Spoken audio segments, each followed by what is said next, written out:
Yep, I saw this piece of shit. 10 years after it came out, I saw it. I only saw it because I have it on Blu-ray for some reason. I'll get to that later. And because we got the sequel coming out next weekend. So, I guess I better put some use to this Blu-ray that I own.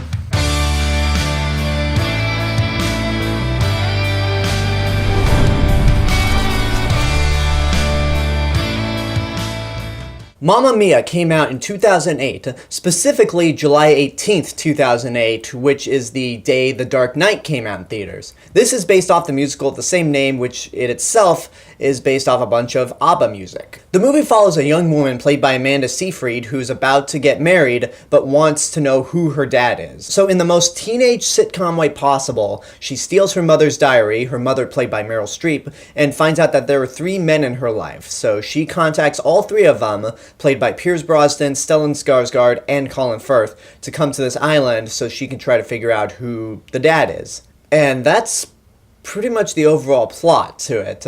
Now, I did not see this movie when it came out. I was 17. I had no business of seeing a movie like this, because in my mind I was like, oh, it's a chick flick.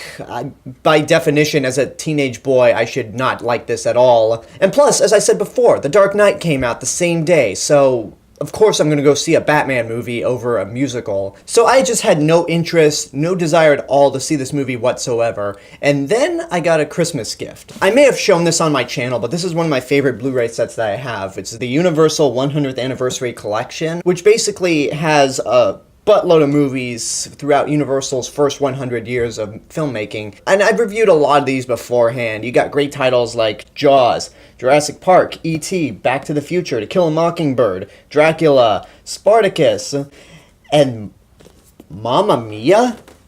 Like, you understand a lot of these movies, even with some questionable decisions like The Fast and the Furious and Despicable Me. Okay, they're not great movies, but they were important in their own way. Fast and Furious started a huge billion-dollar franchise, and Despicable Me helped put Illumination on the map and really put Universal's name into an animated category. But Mamma Mia, what purpose does that have in this set? So I just look at that Blu-ray in my set and go, you'd make a really nice coaster for my drinks. But then the sequel was announced, and I figured, why not I take a look at this movie? It can't be that bad. I'm an open-minded person. I've grown in the past 10 years. I could be accepting. And, I had an idea that this movie was going to be bad, but I was not expecting it to be as bad as it ended up being. Oh my god, this is some bullshit right here. It is downright one of the most annoying musicals I have ever seen.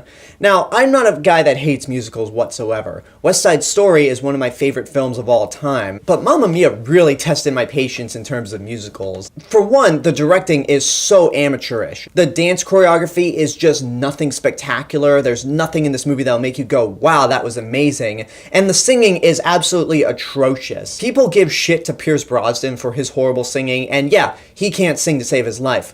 But nobody else in the cast can do that. And it especially doesn't help when they actually have a chorus in the background singing the songs in addition to the actual actors. For example, you got both Julie Walters in this movie and Christine Baranski as Meryl Streep's 2 former bridesmaids.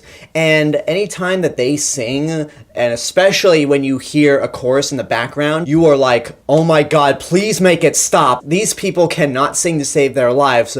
Nobody comes across in this movie looking good. The only 2 people that really seem like they're trying in terms of singing, and this isn't a whole lot, is Amanda Seyfried and Meryl Streep. As embarrassing of a movie for somebody like Meryl Streep to be in, she does try. She's given some horrible things to do, and as I said before, the directing is completely amateurish, but she at least tries. And I think it should be noted that at one point before Meryl Streep went into acting, she wanted to be an opera singer, so she does have the chops for singing, it's just she's in a shit movie. And whenever the movie's not about the musical numbers, it's directed like a 90s sitcom. The idea of Amanda Seyfried stealing her mother's diary, inviting these 3 men to her wedding, and trying to hide them from her mother is straight out of a 90s sitcom. And the way she acts like a teenager who is too young to even be married. She's pretty much like, oh, how do I put this? I don't want to say a smarter version of her character in Mean Girls, but it's pretty much if her character from Mean Girls was a little more competent and a little more of a drama queen. That's the best way I could phrase it. And I have to say, getting back to the two actresses who play Meryl Streep's former bridesmaids, I didn't realize it was Julie Walters for a while. Because throughout the whole movie, I kept looking at her going, wait, she looks familiar. Where have I seen her before? Molly Weasley! Why are you in some bullshit like this? So it took me a whole day to realize that this was the same actress that played Molly Weasley in the Harry Potter movies. Getting back to the acting, even though Meryl Streep does seem to be trying, the movie's at its worst when it gives her these really random mood swings. There's a scene where, just like in a 90s sitcom, she falls in through a roof to where the three men are hiding out. And at first she's like, oh, I remember all of you. Oh, those were good times. You need to leave. You need to leave. Get off this island. And then she goes off crying. I'm like, you just went through 3 random mood swings at the snap of a finger.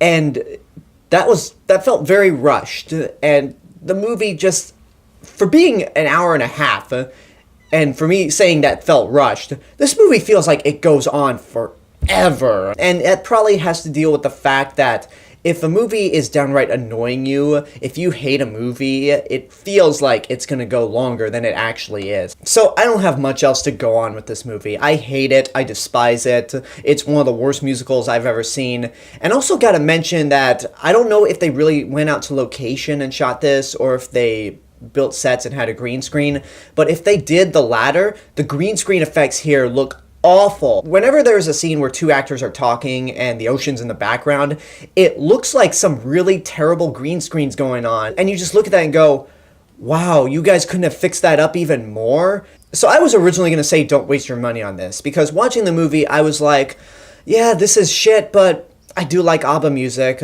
And then by the time the movie ended, I'm like, okay, maybe there are only 2 songs that I like. If there was ever a moment in this movie that made me angry, it would be for how annoying it is. Which I guess it would qualify for the Burn in Hell rating, but at the same time, it's a 10-year-old movie.